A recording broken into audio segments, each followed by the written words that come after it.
1절부터 보겠습니다. 사사기 7장 1절. 여룹바알이라는 기드온과 그를 따르는 모든 백성이 일찍이 일어나 하롯셈 곁에 진을 쳤고 미디안의 진영은 그들의 북쪽이요 모래 산 앞 골짜기에 있었더라. 여호와께서 기드온에게 이르시되 너를 따르는 백성이 너무 많은즉 내가 그들의 손에 미디안 사람을 넘겨주지 아니하리니 이는 이스라엘이 나를 거슬러 스스로 자랑하기를 내 손이 나를 구원하였다 할까 하매니라. 이제 너는 백성의 귀에 외쳐 이르기를 누구든지 두려워 떠는 자는 길르앗산을 떠나 돌아가라 하라 하시니 이에 돌아간 백성이 2만 2천 명이요 남은 자가 10,000명이었더라. 여호와께서 또 기드온에게 이르시되 백성이 아직도 많으니 그들을 인도하여 물가로 내려가라. 거기서 내가 너를 위하여 그들을 시험하리라. 내가 누구를 가리켜 내게 이르기를 이 사람이 너와 함께 가리라 하면 그는 너와 함께 갈 것이요 내가 누구를 가리켜 내게 이르기를 이 사람은 너와 함께 가지 말 것이니라 하면 그는 가지 말 것이니라 하신지라. 이에 백성을 인도하여 물가에 내려가매 여호와께서 기드온에게 이르시되 누구든지 개가 핥는 것 같이 혀로 물을 핥는 자들을 너는 따로 세우고 또 누구든지 무릎을 꿇고 마시는 자들도 그와 같이 하라 하시더니 손으로 움켜 입에 대고 핥는 자의 수는 300명이요 그 외의 백성은 다 무릎을 꿇고 물을 마신지라.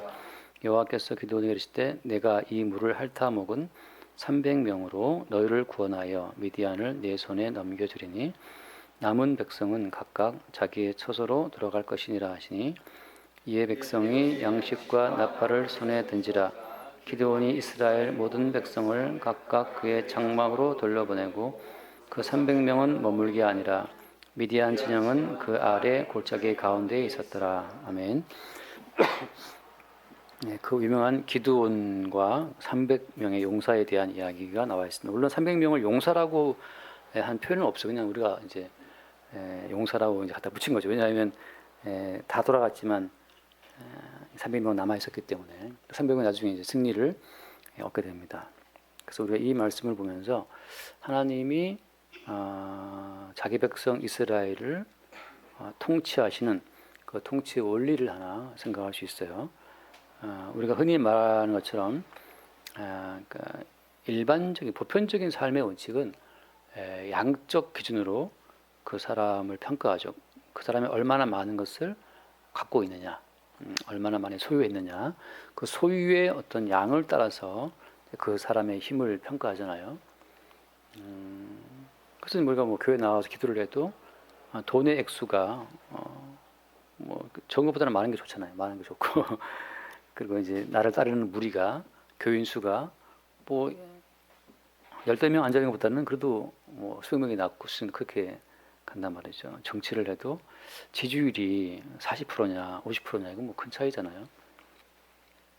그러니까 세상의 모든 원칙은 그 수적 우위라고 하는 거, 숫자의 분량에 따라서 그 사람의 가치가 정해집니다. 그러니까 아무튼 많은 사람이 표를 찍어주면 그 사람 대통령이 되는 거예요. 뭐 강호동이한테 한 주먹감도 안 되는 인간이지만 그래도 그 사람이 대통령 표를 많이 받으면 대통령이 되어서 군 통수권이 되는 거잖아요. 가면 강호동이 건드릴 수 없는 존재가 되는 거란 말이죠. 그러니까 모든 인간이 세상을 살아가는 원리는 얼마나 많은 숫자를 모으느냐에 달려 있는 거죠. 근데 이제 하나님의 나라에서는 그 숫자가 이제 중요치 않다. 오늘 말씀 보면 1절 말씀에 1절에 여룹바알이라는 기드온과 이제 이때부터 이제 기드온의 이름이 여룹바알이라는 게 먼저 나와버립니다. 이제 기드온이라는 인간은 죽어버린 거예요. 죽어버리고 이제 여룹바알이라는 존재가 앞에 나오는 거죠. 정춘하라는 인간은 사실 죽었다고 봐야 됩니다.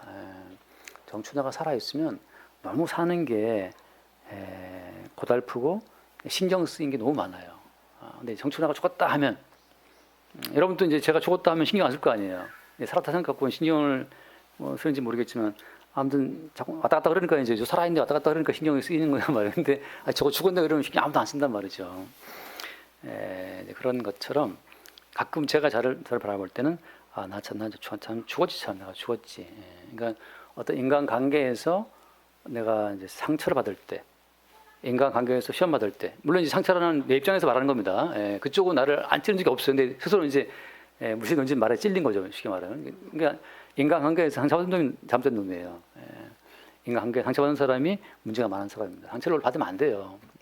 그래서 무슨 말 한다는 그냥 그 사람은 나를 괴롭히려고 나를 찌르려고 하는 의도 없이 그냥 던진 말인데 상처를 내가 받은 거야. 받은 사람이 문제가 있는 거예요. 무슨 말인가 하면은 하나님은 우리를 바라보면 너 죽었다라고 말씀하시는데 나 살아있다고 생각하니까 상처를 받고 뭐 괜히 피를 흘리고 뭐 좀 빨간약 바르고 그런단 말이죠. 근데 너 이미 죽었으니까 신경 쓰지 마. 너 죽었잖아.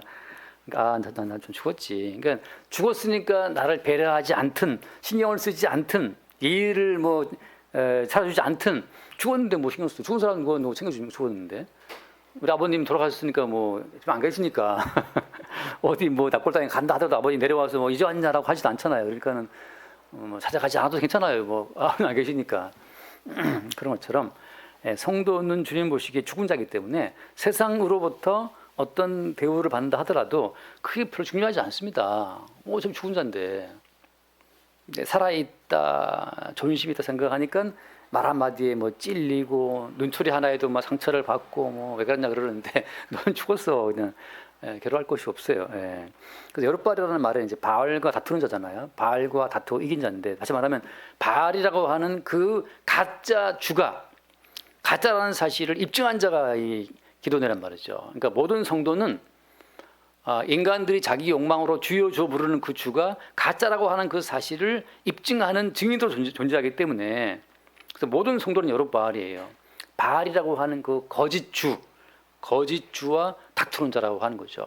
그러니까 성도는 매일매일 우리가 주여 주어 부르는 그 주가 사실은 참된 주가 아니고 십자가에 못 박혀 죽임을 당하시고 부활하신 예수님이 참된 주님이신데 우리는 죽지 않고 여전히 존재하고 있는 그 주를 우리는 주라고 부른단 말이죠. 다시 말하면 나를 십자가에 못 박아서 같이 죽자고 우리를 부르신 분이 주님인데 우리는 나를 왜 죽입니까 주님 살려주시오 하고 이제 우리의 살아있음을 유지시켜 줄 자를 주로 부른단 말이죠. 그게 가짜 주란 말이에요. 참된 주님은 우리를 너 이리 와 함께 죽자 함께 죽었지 않니 너는 하고 계속 주님께서는 우리를 붙잡아다가 이미 십자가에 함께 죽은 자로 우리에게 확인시켜 주시는 분이란 말이죠. 근데 가짜주는 너 가난하니 내가 돈 줄게. 너 아프니 낫게 해줄게. 너 괴롭냐 내가 위로해 줄게. 내가 만약 외로울 때면 누가 나를 위로해 주지? 여러분 하고 이제 하는 것처럼 말이죠. 그러니까 우리를 위로해 주고 아픈 사람 낫게 해주고 가난한 사람 돈 주고 체면 차려주고 그렇게 살아있는 우리를 더욱 살아있게 해주는 주가 그게 바알이라고 그게 가짜주라고 가짜주. 그런 가짜주와 다투고 싸움으로써 이것은 가짜주고 참된 주님은 이미 우리를 십자가에 못 박아서 죽게 했지. 그러니까 우리는 지금 죽은 자예요. 죽었기 때문에 누가 나를 무시해도 어때? 죽은 자인데 뭐 어때 무시해도 상관없지. 죽은 자한테 뭐 신경 씁니까? 그렇게 자기를 바라볼 때 우리는 여룻바알로 불리는 자 된다고 하는 거예요. 여룻바알이라 하는 기드온과 그를 따르는 백성이 어디에 진쳤습니까? 하롯샘 곁에. 하롯이란 말이 재밌는 말인데 히브리 오늘 하롯이란 샘은 트렘블링, 더덜덜 떨고 있는 그 떨림의 이 샘이에요. 하롯이란 말 자체가 지금 미디안 연합군이 쳐들어왔기 때문에 지금 이스라엘 사람 다 떨고 있어. 그동안 또 수십만원 수탈을 당하고 공격을 당해서 워낙에 두려운 존재가 미디안 군대인데 지금은 이제 뒤에 보겠지만 몇 명이 왔냐 하면은 13만 5천 명이 왔어요. 그러니까 14만 5천 명 대군이 몰려와서 진쳤기 때문에 지금 하롯샘 곁에 진친 이스라엘 백성들은 너무 떨리는 거죠. 왜? 몇 명이냐 하면 아까 봤던 것처럼 2만 2천 명 돌아갔잖아요. 그래서 총 3만 2천 명. 이스라엘은 3만 2천 명, 미디안 군대는 13만 5천 명. 떨릴 수밖에 없죠. 지지율이 지금 이쪽은 뭐 50% 넘어갔다, 이쪽은 네컨대 뭐 10% 나왔다 그러면 당연히 이건 뭐 패배가 뻔한 것처럼 떨리는 것처럼 지금 떨고 있는 거예요. 근데 여기서 유일하게 왜 떠냐, 왜 떨어요? 살고자 하는 자는 떱니다. 나의 살아있음을 내가 지키려고 할 때는 떨리는 거죠. 학교 가기 싫다. 학교 가기 왜 싫어요? 내가 살아있다 생각하니까 이게 힘든 거거든요, 이게. 근데 사실 이미 어린 아이부터 어른까지 성도의 인생은 이미 끝장난 죽은 인생이라는 거죠. 죽었다. 근데 이게 참 어려운 말이잖아요. 나 살아있는데 내가 왜 죽었다 그러나. 나중에 인생을 살다 보면 알겠지만 죽은 자입니다. 저희 어머니도 이제 80 넘으셨잖아요. 근데 이제 매일 힘 좋은 인생 살아왔는데 돌아보니까 벌써 80년 넘었잖아요. 근데 모든 인생은 주님께서는 이미 그 죽음이라는 걸 찍어놓고 우리를 땡겨 오시기 때문에 사실은 성도는 이미 죽었다라고 하는 그 죽음의 자리에서 매일 우리의 인생을 돌아보는 입장에서 인생을 살아가는 거예요. 우리가 이렇게 하루하루 인생을 살아가는 것이 아니고 이미 죽었다라고 하는 그 지점에서 결론을 찍어놓고 지금 우리는 매일매일 하루하루 그 죽음을 확인하는 과정에 있는 겁니다. 살기 위해서 애쓰는 자들이 아니라 어차피 죽음은 확정돼 있어. 그 죽음의 과정을 우리는 더듬어 가는 거예요. 마치 제가 전에 한번 그 시골 갔다 왔잖아요. 같이 그때 형경제 신방 갔다가 이제 제 살던 고향 갔었는데 박사님하고 같이 이제 살던 고향 가서 거기 초등학교 보여주고 그랬는데 초등학교 여기 있다 같이 봤는데 근데 마치 오랜만에 고향에 가서 어릴 적 그 동네를 보고 어릴 적 학교를 보고 그랬던 것처럼 지금 우리 인생은 처음 살아보는 인생이 아니라 이미 죽었다라고 하는 거 죽음을 찍어놓고 되돌이표로 지금 하고 있는 인생이라고 하는 거예요. 근데 왜 이렇게 인생을 다 늘 새롭죠? 새로운 것이 아니라 인생은 똑같아요. 뭐가 똑같냐면 먹고 마시고 사고 팔고 장가가고 시집가고 똑같아요. 그거의 반복이란 말이죠. 인생이 별게 없어요. 또 뭐가 해야 돼요?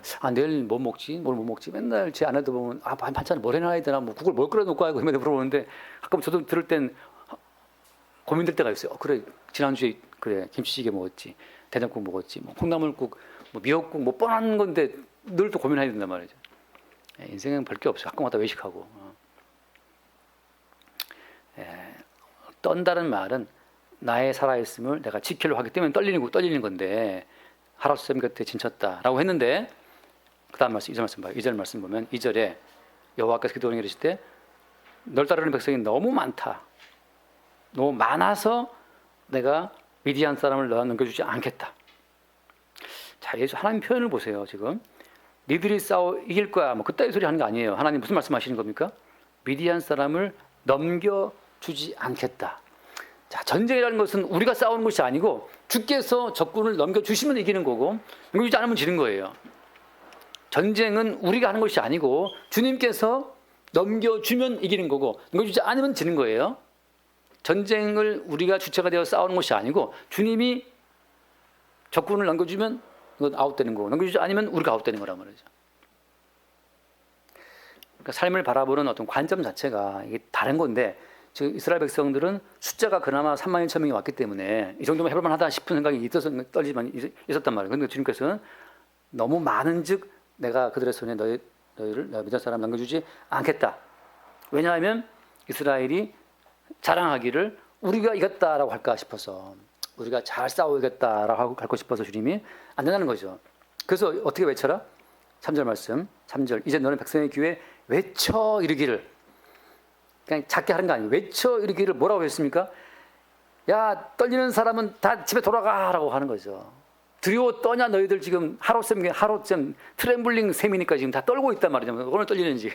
근데 대장된 기대는 하는 말이 야 너희 중에 떨리는 자 있으면 다 집에 돌아가 괜찮아 그냥 가라 했더니 어떻게 됐습니까? 돌아간 백성이 2만 2천 명이 돌아갔고 10,000명이 남아있단 말이죠. 자, 10,000명 또 어때요? 그나마 좀 있을 때 좀 든든했는데 또 돌아가 버리니까 얼마나 또 썰렁하고 또 두렵겠어요. 그 다음 4절 말씀 여호와께서 또 기도하게 이르실 때 백성이 아직도 많다. 이것도 많다는 거죠. 통장에 32만 원 있었는데 22만 원 날아갔어. 만 원밖에 없는데 이것도 많다니까 이거 참 나 큰일 났네 이거 어떻게 했는데 이것도 많다 아직도 많다. 어떻게 해서 그들을 물가로 데려가서 그들을 시험하겠다. 그래서 너와 함께 갈 병사와 아는 사람을 이제 분별시킨다고 하는 거예요. 어디서? 그 물가에서 하루쌤 그 떨림의 물가에서 하는 겁니다. 자, 이제 여기서 이제 수없이 많은 분들의 이제 썰이 나오는 거예요. 여기서 자 5절 말씀 보니까 5절 말씀에 보니까 누구든지 개가 핥는 것 같이 혀로 물을 핥는 자들은 따로 세워라. 근데 어떻게 개가 핥는 것처럼 물을 핥으려면 어떻게 돼요? 무릎을 꿇을 수밖에 없죠. 그러니까 무릎을 꿇고 얼굴을 쳐박고 그리고 물을 핥아서 막 먹어야 되니까 그 자세가 알잖아요. 무릎 꿇고 두 손 짚고 바닥에 얼굴을 쳐박고 물을 먹어야 되는 그 자세가 나온단 말이죠. 그런 자들은 따라 세워라. 근데 6절 말씀, 손으로 움켜 입에 대고 핥는 자의 숫자는 몇 명이다? 300명이다. 자, 손으로 움켜 입에 대고 핥는다. 요 300명, 요 300명에 대한 이제 썰이 다양하게 나오는 거예요. 일단은 자, 손으로라고 할 때 이 손은 히브리어 언어를 보면 단수란 말이죠. 두 손으로 물을 이렇게 움켜서 먹는 것이 아니고 한 손으로 물을 움켜서 한 손으로 먹는단 말이에요. 이건 근데 비효율적이에요. 물을 큰 바가지로 이렇게 두 손으로 먹어야지 많이 먹지. 왜 한 손으로 떠서 먹냐? 한 손으로 뭐 하냐고. 한 손으로는 좀 왜 이렇게 한가하지? 아직 한가한 게 아닌 건 어때요? 지금 이제 많은 분들이 여기에 대한 위대 랍비부터 다 제조받는데 물론 챗GPT를 활용했습니다. 제가 여기에 대한 다양한 썰들을 보게 되면 왜냐하면 오늘날 목사님들 여기에 대한 해석이 분분하기 때문에 정확히 말하면 이 손은 한 손을 말하는 것이고 한 손은 왜 놀고 잡아졌냐? 한 손은 그 뒤에 보면 나오지만 나팔을 잡고 있을 거라고 봐요. 나팔을 손에 던지라라고 되어 있단 말이에요. 8절 말씀 보면 그러니까 이 기드온의 군대는 무기가 일단 없어요. 자기들의 칼이 없어요. 병장기가 없어. 워낙 다 뺏기는 바람에 없어요. 유일한 무기는 뭐냐? 무기를 할 것도 없죠. 나팔, 항아리, 횃불밖에 없어요. 그러니까 유일하게 칼이 없는 군대가 이 기드온 군대고 아마 유일하게 기드온만 칼이 있었는지 모르겠지만 나중에 보면 나오지만 기드온의 칼이어라는 말을 해서 이 말로는 칼이 있어요. 말로는 칼이 있는데 실제로는 칼이 있다는 기록이 없어요 여기.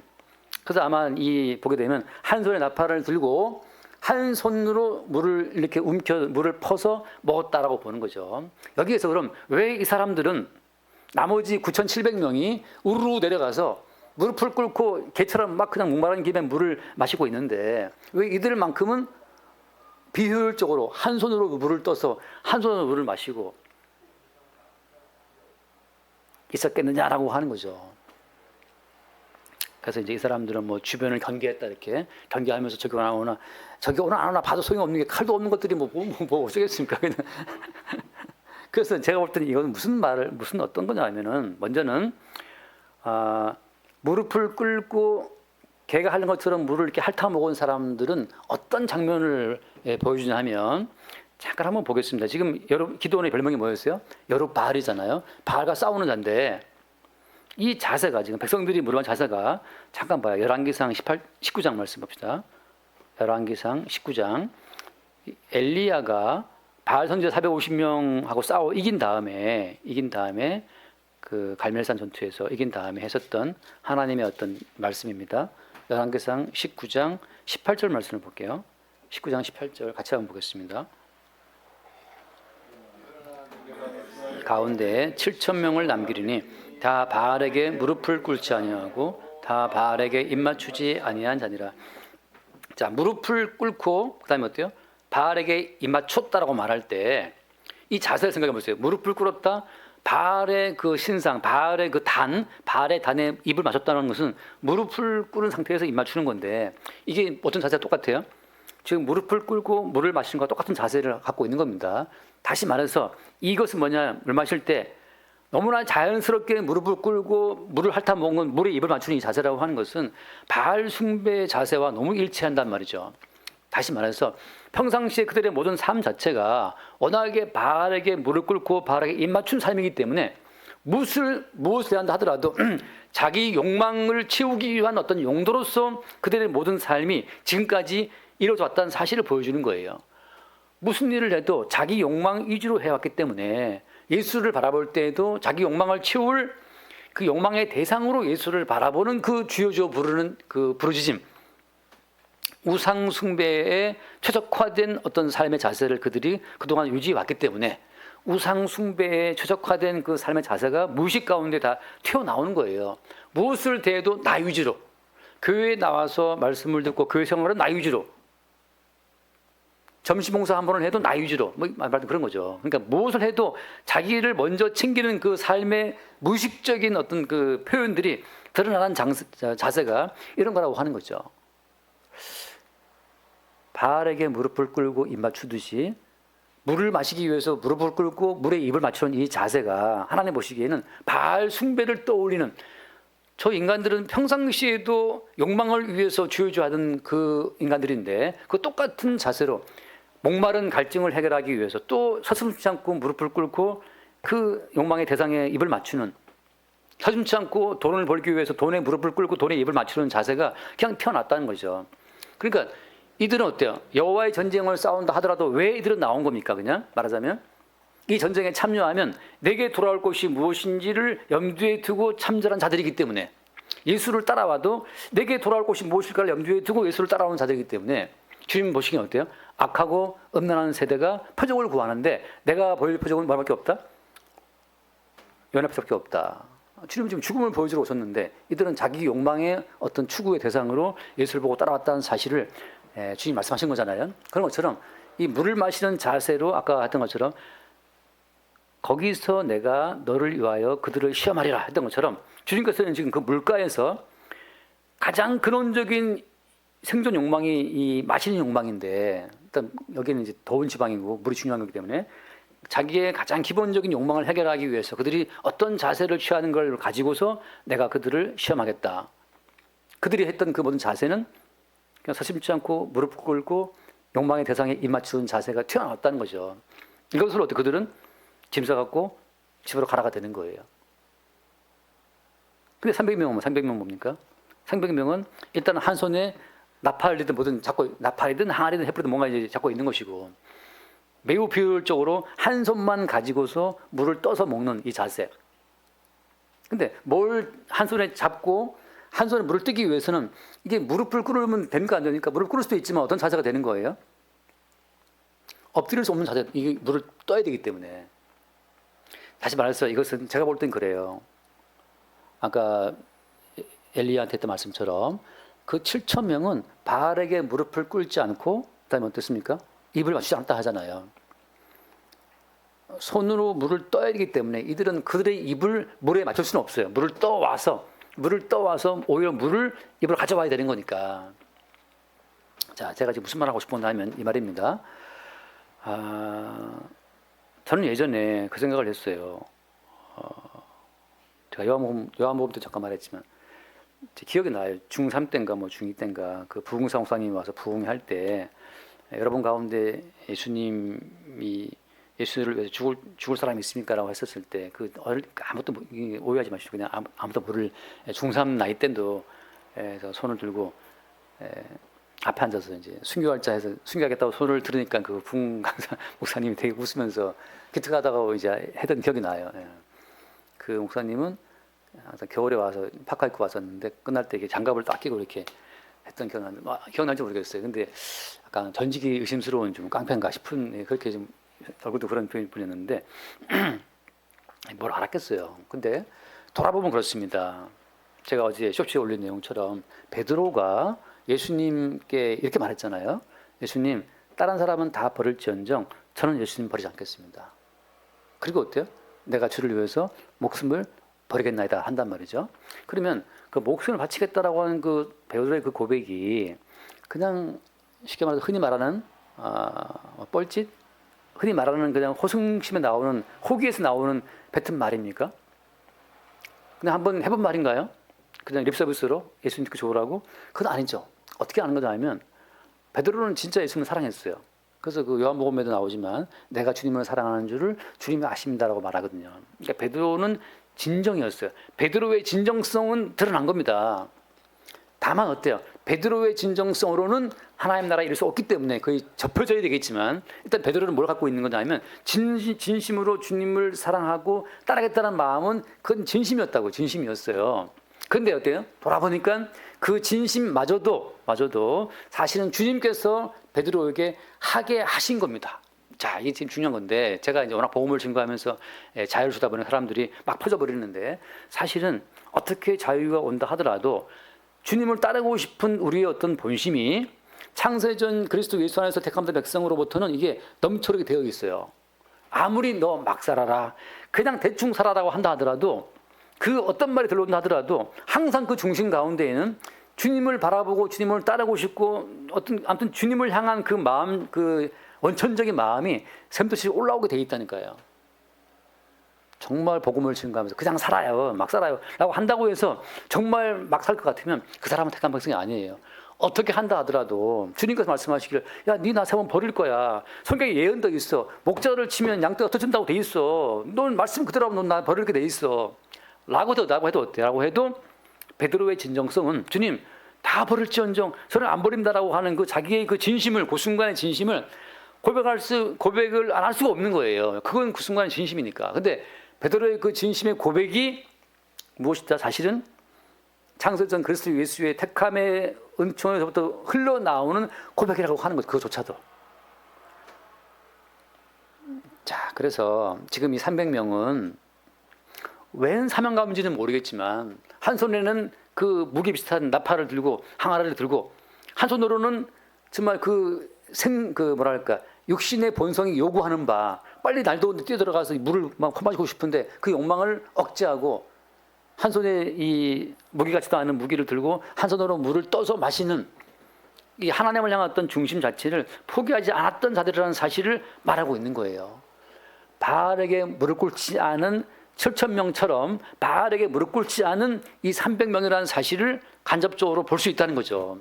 물론 이건 제 일방적인 해석입니다. 왜냐하면 이렇게 어디도 이런 해석이 없었기 때문에 제가 이제 하는 거예요. 근데 누구 해석을 봐도 저는 마음에 안 들고 유대 랍비들의 해석을 다 봐도 그것도 저는 마음에 안 들어요.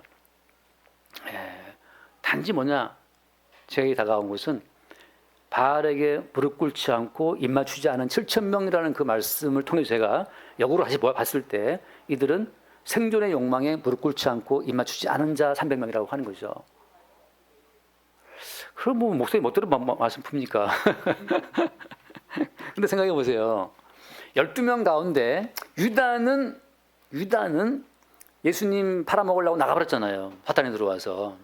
11명의 제자는 남아있었는데 베드로가 예수님께 충성맹세할 때 주님 목숨 바치겠습니다. 안 부르겠습니다 하고 할 때 11명은 다 똑같이 어때요? 베드로처럼 다 같이 고백했어요. 사랑을. 그러니까 주님께 사랑을 고백했던 그들이 그날 밤 다 도망갔지만 어때요? 다 다시 돌아옵니다. 그러니까 무슨 말이냐 하면은 우리가 무심히 던졌던 그 모든 말 한마디조차도 어때요? 사실은 창세전에 택하신 그리스도 예수의 은총 가운데 이미 생명체에 기록된 그대로가 표출된 것이기 때문에 내가 이 어떤 생존의 욕망에 무릎을 꿇을지언정 생존의 욕망을 내가 잃어버릴지언정 무릎 꿇지 않겠다라고 하는 그 어떤 삶의 자존심, 그 어떤 그리스도 예수를 향한 믿음의 어떤 중심 자체가 세워진다고 하는 것은 이것은 벌써 주님으로부터 왔다는 사실을 보여주는 거예요. 이건 제 개인적인, 지극히 사적인 거지만, 제가 이제 가끔 군대 얘기 하잖아요. 근데 저는 제가 처음 군대 가자마자 워낙 뭐 군대 전체에 제가 제 존재감을 확 알린 뭐 사건 제가 말한 적 있잖아요. 신고식 해야 되는데, 나 가요 안 부른다. 신고식은 막 가요 부르고 춤추고 하면서 막 이렇게 고참들 기쁘게 해줘야 되는데, 가요 안 부르겠다고 딱 선언하는 순간, 군기반장이 와가지고, 너 왜 가요 안 부르냐 그러냐. 그때 제가 딱 했던 말이, 그때 그 병장이었는데 병장님 영이 있다는 걸 믿으십니까? 라고 딱 한마디 했잖아요. 그 한마디 말로 게임 끝이었어요. 병장이 영이 있다는 걸 믿으십니까? 라고 딱 올려다보면서 한마디 하는 순간 그 병장이 아우 하더니만 이제 갔어요. 정신 환자 들어왔다고 이제 가서 그때부터 전 부대에 환자가 들어왔는데 이 새끼는 좀 특이하다. 그런데 똘복에 성경책 뚜껑 툭 튀어나오는데 이렇게 젤게 똘복 위에 성경책 튀어나오면서 여기 있는 건 믿으십니까? 나는 주님만 찬송하기로 서원하고 군대에 들어왔기 때문에 가요를 부를 수 없습니다. 그 사건을 계기로 해서 4월 초파일 날 전 부대원이 등 행사에 동원됐는데 그 행사를 병사를 뽑는 고참이 딱 저를 보더니 너는 남아 있어야 돼. 너 같은 애가 연병을 들어서는 안 돼. 하고 그 고참이 저를 빼줬어요. 근데 그 신앙생 2명은 저도 안 가겠다는데 신앙생이었거든요. 한 사람 성결교 신학교, 한 사람은 장동교 신학교. 근데 니들은 가야 돼. 니들은 가짜야. 하고 이제 신학생은 연대들로 갔고 저는 그때 그냥 일반 대학생이었는데 너 같은 애들은 이런 데 가면 안 돼. 하고 빼줬어요. 근데 그 처음에 그 초장에 그 이후로도 막 여러 가지 협박도 오고 그랬는데 워낙 애가 또라이처럼 그렇게 말하니까 얘는 무슨 환자가 맞나 보다 싶어서 이제 더 이상 안 건드리더라고. 그래서 그 신고식 때 그래서 아무것도 안 하고 말년 고참 그 무릎 아래 앉아가지고 관람했어요. 그 흰고식을 다 해서 그 관람하다가 뭐 노래 부른다고 야삽 던져서 뭐 머리 깨지 피나내도 그런 다 그냥 저를 보기만 했어요. 그 고참이 저를 딱 잡아주니까 아무도 안 건드리더라고.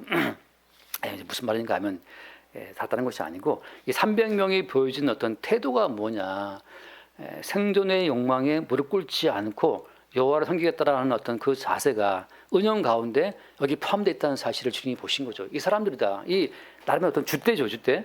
나름의 어떤 주관이기도 하고 삶의 욕망에 휘둘리고 있는 그 무수히 많은 32,000명, 10,000명, 9,700명 그 필요 없다는 거죠. 그래서 제가 늘 하는 말이 베드로가 예수를 3번 부인했다는 것 때문에 제가 항상 어떻게 말합니까? 베드로를 안 좋게 말하고 있지만 베드로로 하여금 충성 맹세를 하게 한 이후에 3번을 부인함으로 말미암아서 베드로는 어때요? 자기로서는 최선을 다했으나 하나님의 구원에 이룰 수 없는 인간의 모든 그 중심을 인간의 실상을 보여준 샘플로 주님께 쓰임 받았는데 주님께서는 어때요? 이미 그 전에 베드로가 했던 그 충성 맹세를 주님께서는 받으신 거예요. 내가 네 마음 확인했어. 했는데 네 마음으로는 안 돼. 그렇잖아요. 뭐 정사님 또 뭐 생일이나 뭐 그럴 때 애들이 선물하잖아요, 그죠? 그 선물하는 그 선물이 뭐 한 돈 천만 원 선물 받았습니까, 정사님? 돈 천만 원 아니죠. 한번 돈 천만 원 받았습니까? 근데 뭐 그런 날에 자식들이 주는 그 돈 10만 원 그것으로 어때요? 그것으로도 그냥 충분해요. 이것으로서 지금 이 아빠나 엄마가 각 짊어진 삶의 무게를 다 해결할 수는 없지만 그것만으로도 충분해. 예수님께서는 베드로가 했었던 그 충성 맹세로는 도저히 사망으로서 이길 수 없지만 베드로가 했었던 그 순간의 그 진심으로는 충분해. 받아주시는 거예요. 300명의 이 진심은 하나님 앞에 별로 의미가 없는 것이지만 어때요? 이렇게 이들의 믿음을 보인 것만으로 주님은 충분한 거예요. 이것으로 물론 그들이 권을 잃을 수 있다. 그건 아닙니다. 다만 이들은 증인의 기능을 하는 거죠. 자, 한번 읽고 빨리 또 시간이 많이 갔습니다. 로마서 11장을 볼게요. 로마서 11장 3절부터 로마서 11장 3절 로마서 11장 3절 주여 그들이 주의 선지자들을 죽였으며 주의 제단들을 헐어버렸고 나만 남았는데 내 목숨을 샀나이다 하니 4절 그에게 하신 대답이 무엇이냐 내가 나를 위하여 바알에게 무릎을 꿇지 아니한 사람 7,000명을 남겨두었다 하셨으니 함께 5절 그런즉 이와 같이 지금도 은혜로 택하심을 따라 남은 자가 있느니라. 아멘. 은혜로 택하심을 따라 남은 자가 있다는 거죠. 이게 남은 자예요. 이 남은 자들은 남은 자의 특징을 나타내 보일 수밖에 없어요. 어떤 식으로든 비록 허접한 충성이라도 허접한 사랑이라도 끝없이 주님 앞에 뭔가를 나타내 보이는 그 식으로 그들의 택하심 자체가 돌출되어 드러난다는 거죠.